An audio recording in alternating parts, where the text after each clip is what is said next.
Got another bike review for you guys. We're looking at Adam Siemensma's DS450 XMX. He's had a few years off the racing scene, so he's going to come back and have a crack at this year's production class, the 2010 QRCV rules for production.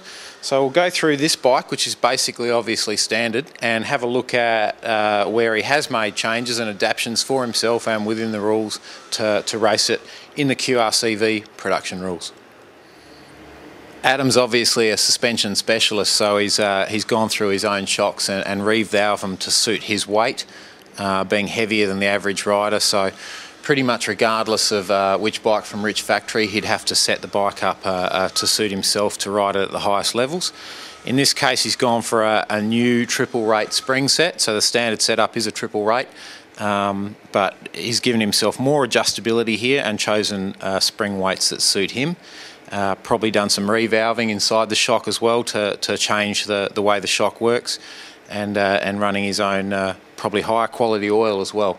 So the rear suspension will be pretty much the same, and you're allowed to do those modifications with the QRCV rules, basically using all the standard shock componentry as far as the shock body and shaft goes and the whole unit.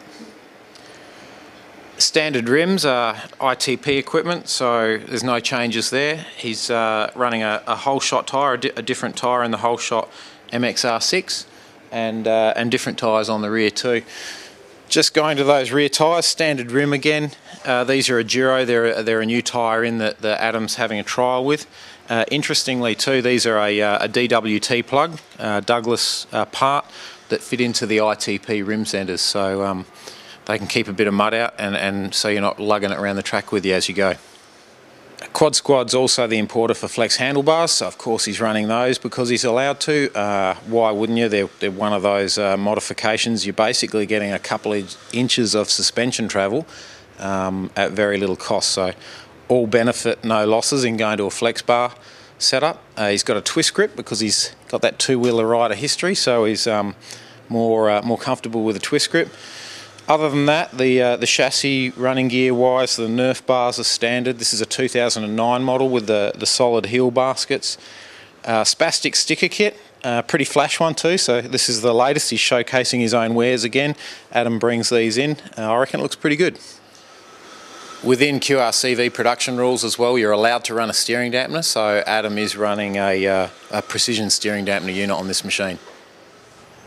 And to finish it off, back at the back of the bike here, Adam's running a HMF exhaust system. It's a slip-on system, so it retains the standard header pipe, and you just slide that muffler on, and that complies obviously with the QRCV rules.